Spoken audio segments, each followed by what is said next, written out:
Hello, everybody. Welcome back to the Crowd Chatter Podcast. Today we have the National League. If you guys are curious and you haven't watched the other video yet, if you haven't, go ahead and check that out, the American League video. But today is going to be the National League review of June. Today is actually the 4th of July, so happy 4th, everybody. Happy Independence Day. It's a great day for our country. So if you're wondering, yes, there are a million fireworks going off in the background, so you might hear the occasional boom in the background. So if we start with National League, we start in the East, and we have the New York Mets sitting at 50-30 atop of the division. And, this has just been the story of the season so far. The New York teams just absolutely dominating the landscape. New York, the Yankees, and the Mets have both been very good this season.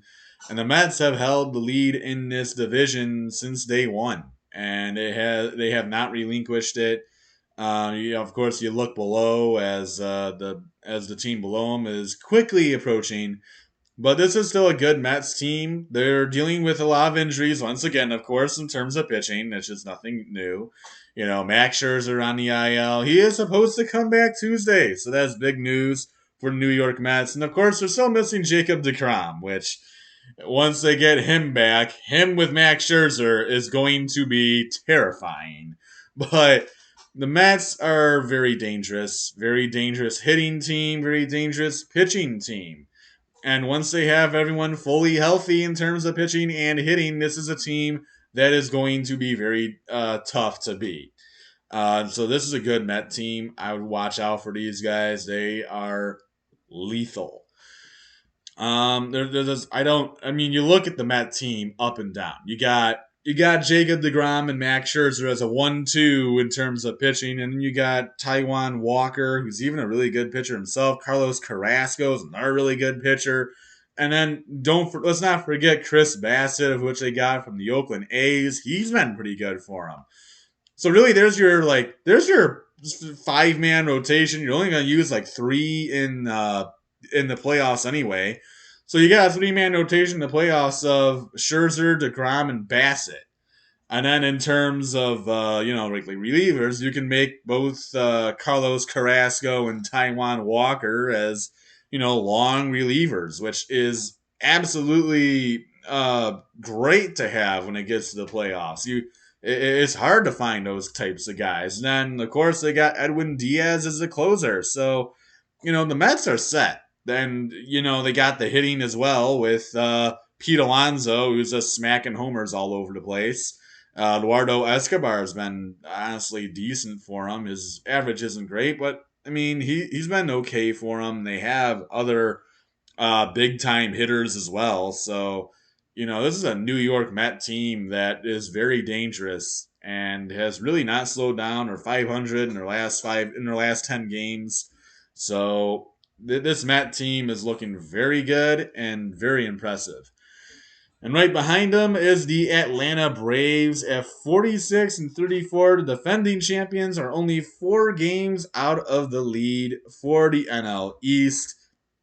And this Atlanta team is, well, shocker, good. They've had Travis d'Arnaud at catcher, who's been very good. And even they have actually William Contreras' young brother, I'm sorry, not William, Wilson Contreras' younger brother, Wilson Contreras' younger brother, William Contreras, who has also been good as the backup catcher. And so he's been having a good season for Atlanta, which is very surprising. You have 2 quality catchers. You don't really get that very often. Of course, Atlanta has Charlie Morton and a pitcher, and he's been good. Closer, they have a really nice combo of Will Smith and then Kenley Jansen. Kenley Jansen's having a medical problem right now, so he is on the IL. But Atlanta's hoping to have him back soon, so that'll be big news for Atlanta once that happens. But Will Smith is, I think, currently the primary closer right now for Atlanta while he is out. But Atlanta's got a good bullpen, and they have, some good starting pitching, and their hitting is very good. So this is a Atlanta team that's set up for another playoff run once again. And with there now being, 3 wild card spots, it'll probably be even easier for them to get into the playoffs. So this is a good Atlanta team. I'd watch out for them. They are the defending champs, and they can make a run for the championship again. We'll see what happens when that day comes for the playoffs, but obviously, very good team. Next up, we have the Philadelphia Phillies at 42 and 38. 38. 42 and 38. They're actually 8 games behind the New York Mets. This Phillies team, we all know what the Phillies have a problem with, and that is defense. Starting pitching, they have Aaron Nola, who is a very good starting pitcher, and they have some bullpen players. They just have not been playing well. Of course, their big-time hitter is Bryce Harper, but he's on the IL. They have Nick Castellanos and Kyle Schwarber, so those are 2 big-time hitters right there. So Philadelphia, the Phillies have some good players. They have good hitters. They have some solid pitching. I think they could. This is a team that definitely, I think, they're a piece or 2 away from being better. And so I think when the trade deadline comes, this is a team that's aggressively going to go for some of the players that should be, available on the market. I mean, honestly, I wouldn't be all that surprised if they tried and, made a run for Luis Castillo. They could use another starting pitcher behind Aaron Nola. That would be a good option for them. So for Philly, I think they're definitely going to be on the look for some helping parts to try and put them in the race for the playoffs, because that's what the Phillies are wanting. They want to make the playoffs. And they certainly could, because they already have some good pieces in there, and they have a decent core. And so now it's just a matter of getting some nice, good other parts to put it in there, and you can solidify a contending type team. Do I think they have World Series DNA on their team? Absolutely not. I don't think they're going to get close to the World Series. But they can certainly make the playoffs. Next up, we have the Miami Marlins at 38 and 40. This Miami team is, interesting to say the least. They have Jazz Chisholm at second/shortstop. I think he plays more second than short. But Jazz Chisholm has been a sensation for the Marlins. I mean, he has been hitting homer after homer. His average has been up, and he is sweeping bags like crazy. Not as much as Julio Rodriguez, who's got like 22, which is stupid. But Jazz Chisholm has been a very good player for Miami so far. Unfortunately, he hit the IL, which is not a good thing for the Marlins. But for Miami, they also have probably the most disgusting pitcher in Major League Baseball in Sandy Alcantara. That guy's pitches are just stupid. The amount of movement there is on those, it's not fair. I mean, he has been unbelievable for Miami. And then, like Tampa, of course, they probably have the next best pitcher in Shane McClanahan this year. But Miami's Sandy Alcantara. I think it's Alcantara. If it's not Alcantara, it's probably Alcantara. But I think it's Alcantara. But he's been outstanding. And they're on a 5-game winning streak right now. So Miami's got a good team. They have some solid players. Do I think they'll make a run for the playoffs? No, because they need some more pieces. But they have some solid players, and they got a decent team.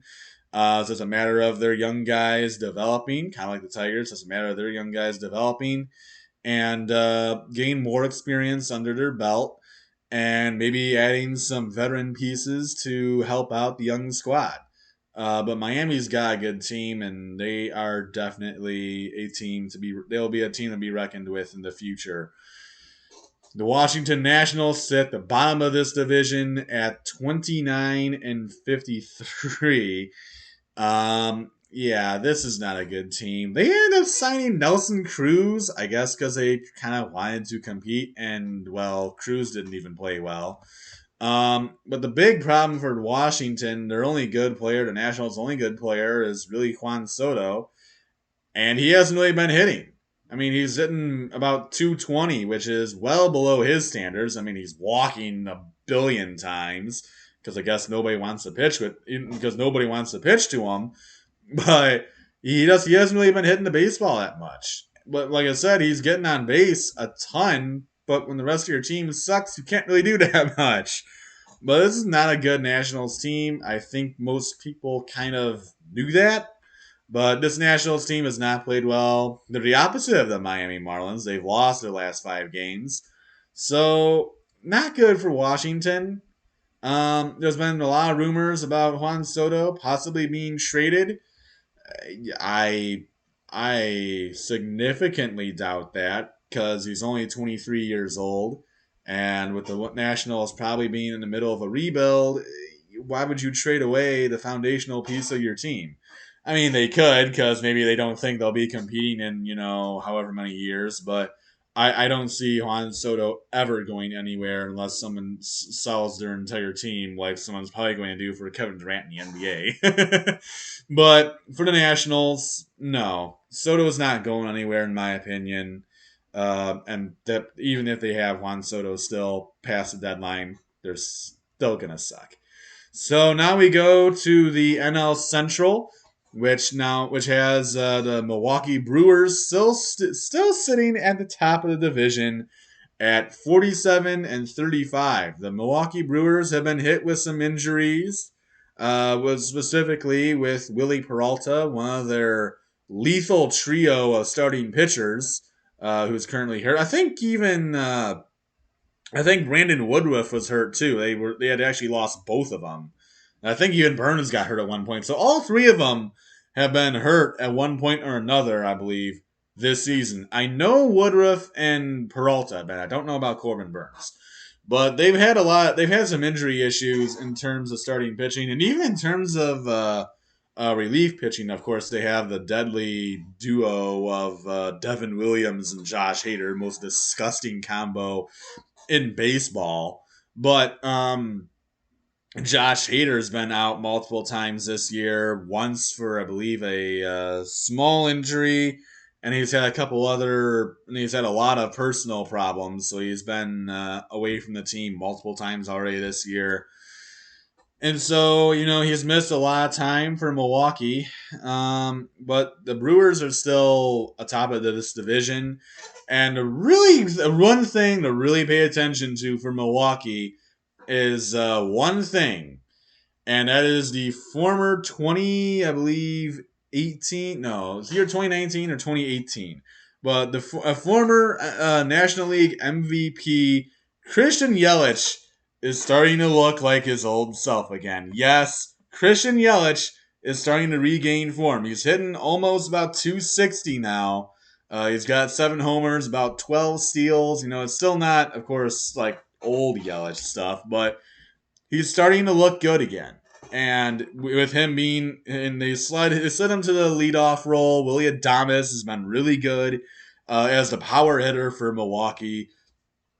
And so they have, with Christian Yelich starting to look good again, Milwaukee certainly is going to be pretty good. We'll see where this team goes, but once they get fully healthy, and if Christian Yelich ends up looking good, look out, because this is a Brewer team that I think is certainly a dark horse, and if they get healthy, they're scary. And next up, we have the St. Louis Cardinals, just behind the Brewers at 2.5 games, sitting at 44-37. For the Cardinals, this is a team that really is got and also a really this St. Louis team is very old, and that is a big thing. That's a big thing for this Cardinal team. They are incredibly old. This is a veteran team with guys like Yadier Molina, Paul Goldschmidt's even up there in age. Nolan Arenado's about 30, 31. I think he might be 33. But, and they even have Albert Pujols. He's up there in age. Adam Wainwright is older. So this is a veteran team. And those kinds of teams we saw with the Giants last year, they prosper. when you got older guys like that, they've been in the league long enough. They know the ins and outs. They played there for so long. They just know the ins and outs of the league because they're so experienced. And those are the types of teams to watch out for. St. Louis is an interesting team. Solid. They have some solid pitchers. They have some solid hitters. And they certainly have some good pieces. We'll see if they make some additions during the offseason, but St. Louis overall, definitely a playoff team. Next up, we have the Pittsburgh Pirates at 32 and 47. Actually, ironically, the same record as the Detroit Tigers. But this is a Pirates team that is, well, not good.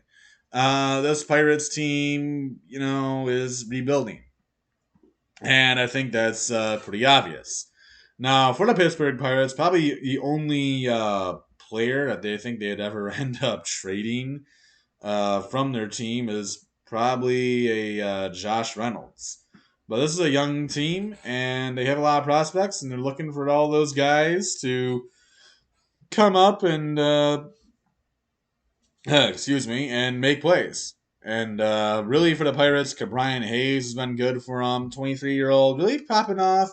O'Neill Cruz come up as a shortstop prospect.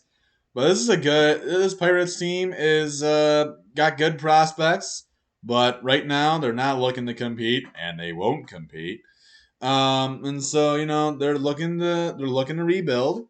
And that's certainly what they're in the process of doing. And we'll see where they go. But definitely, I think they're well underway, the rebuilding process. And over the years, they'll continue to get better. And in the coming years, we'll see where they're at. But Pittsburgh, not this year.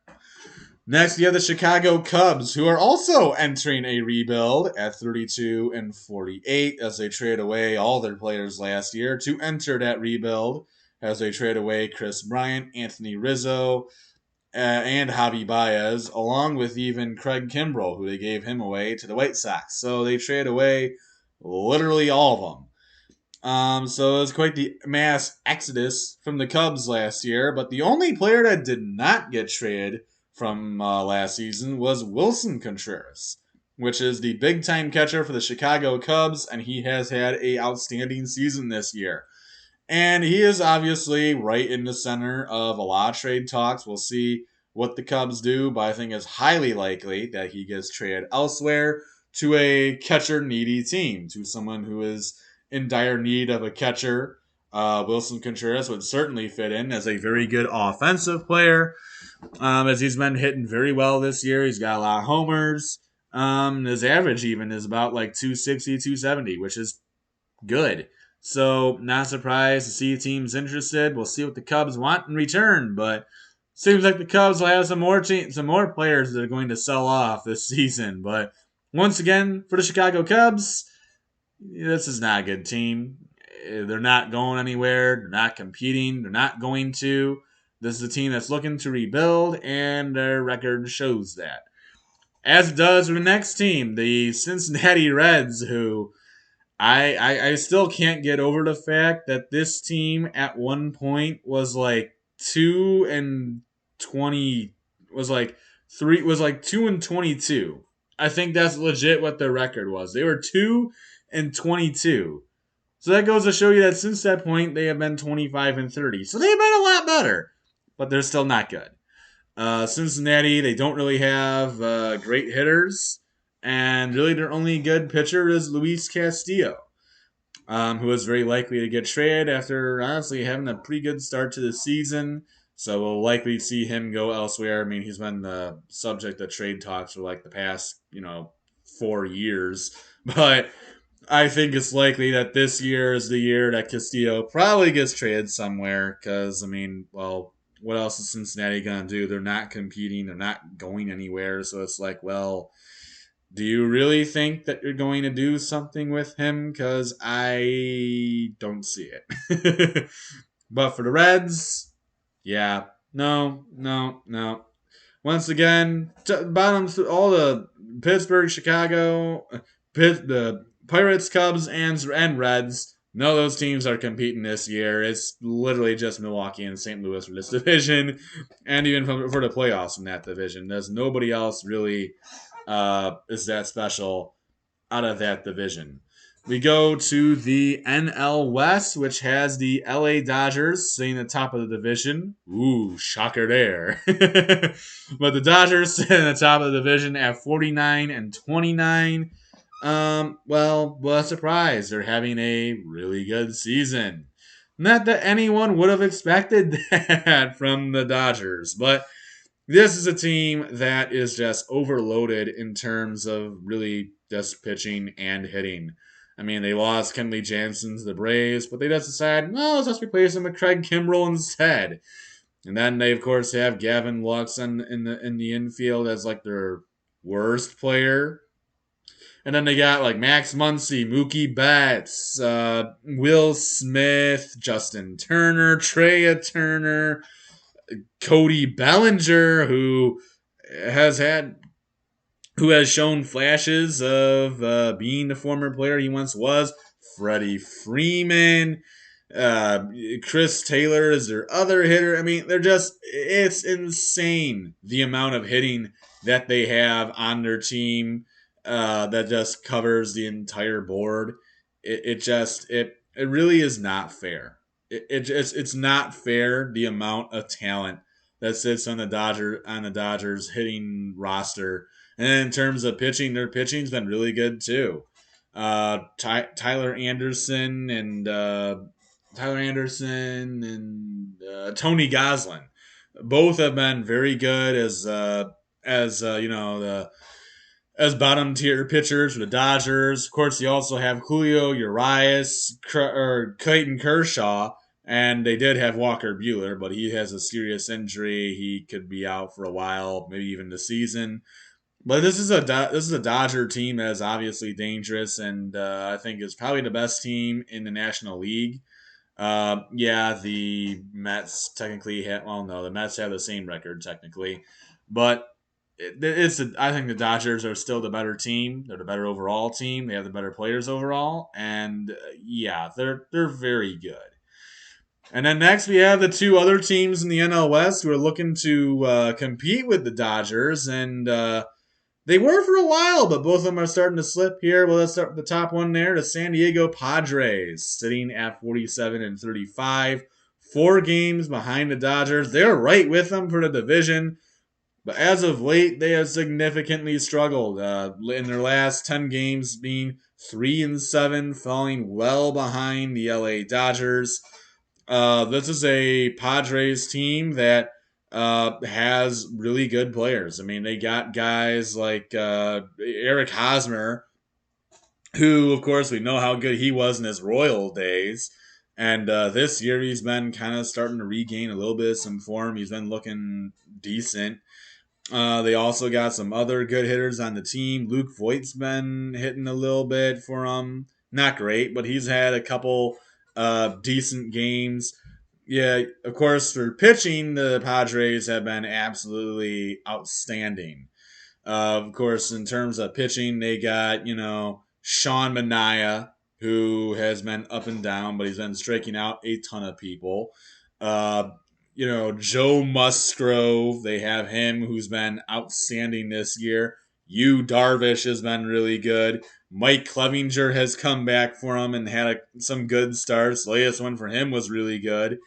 And Blake Snell has been disappointing for him. That's been their only problem. Blake Snell has not really played all that well. And then, of course, they have their rookie breakout candidate in forget his name. Mackenzie Gore. Mackenzie Gore. That's their breakout candidate. He's been really good. And then they have their closer in Taylor Rogers, who's also been really good and on the level of almost like Josh Hader in terms of saves. So you do the math. The Padres have been really good. And this is without, of course, having Fernando Tatis, which only goes to show more of how good San Diego is. Of course, you also got Jake Cronenworth. Forgot to mention him. But this San Diego team is loaded. They have a great team, and they certainly can make a run. We'll see if they do that. But the Padres are good, and I think they'll be. I think they very well will be in the playoffs this year. Whether they win the West, I don't know. I don't think they will. I think they'll probably just make it to the wild card. But they're a good team. They'll get in the playoffs, and watch out when they're healthy and when Fernando Tatis comes back, because that's gonna be tough. That's gonna be real tough for opponents. Next up is the other team looking to make the playoffs and have really kind of faltered a lot. And that's the San Francisco Giants, who last year just came out of absolutely nowhere, exploded onto the scene, and blew the league open and actually beat out the Dodgers for the West. They had like 107 wins, and the Dodgers had 106. It's just like, what the heck? But this Giants team this year has not been much of the same. Um, they've had some good players. They've been playing decently well, but you look at them in their last 10 games, they've even lost 5 straight, and they're 2-8 in their last 10, which is, well, take a wild guess, not good. So for the Giants, a lot of their issues has been contributed to pitching. Carlos Rodon has had really good outings, and he's had a couple that just have been duds. And they don't really have another pitcher past him because Desclafani has been hurt multiple times. They don't really have much else. In terms of closing, they have Camilo Doval, who that he's good, and you got Jake McGee and Tyler Rogers, the other Rogers, the twin, believe it or not. As yeah, Taylor and Tyler Rogers are actually twins. I don't know if you ever knew that, but those two guys, both closers or not closers, both relievers. Taylor Rogers, the closer for the Padres. Tyler Rogers, a reliever for the Giants. Really cool seeing two identical twins playing in the league, both as relievers. Believe it or not, it's crazy to me. But this Giants team has some, has some veteran players, but I think they're gonna need to add some talent to make their team better this year because it's not adding up for them, and they need to get some more pieces on there if they want to make a playoff run. Next up, we have the Arizona Diamondbacks at 36-44. Much of an improvement from last season. I think they actually have more wins already than what they did last year, which is bad. But this is an Arizona team that actually had a decent start to the year. And there was a one point, like through a whole month, the entire NL West was above 500, which is absolutely crazy. But this Arizona team is actually not terrible. They have a couple decent players. Alec Thomas is a big time prospect for them and has really been pretty good. Zach Gallen, who's obviously a big time pitcher for them, has come out and finally has been healthy, and he's, well, looked good. And you got guys like both Ian Kennedy and Mark Melancon in the bullpen. I don't think either one of them have been that good this season, but they're both good pitchers, so I'm sure they'll figure things out. But Arizona's team is honestly not terrible. And it's good. It was really nice to see Arizona, honestly, like not looking like a dumpster fire anymore. They actually kind of look like a respectable team that you gotta be like, oh yeah, they're actually decent. We gotta try. I thought the Tigers, and they would go to Arizona, would end up winning some games, and they won the first two, and they lost the last one. So that was nice. But Arizona, solid overall team. They honestly have decent players. Do I think they'll make the playoffs? No, but the more they get their prospect to come up, and they get some maybe decent players to come on to the team, Arizona can in another few years here will be a team to be reckoned with. So I'm really curious to see where Arizona goes from here. But this is dramatic improvement from just a year ago. And then next we have the Colorado Rockies at 36-44, half a game behind the Arizona Diamondbacks. And if you're behind Arizona, you know something's wrong. Even if Arizona's having an above average season this year for their standards, I think most Rocky fans are not happy with the fact that they're last in their own division and behind Arizona of all teams.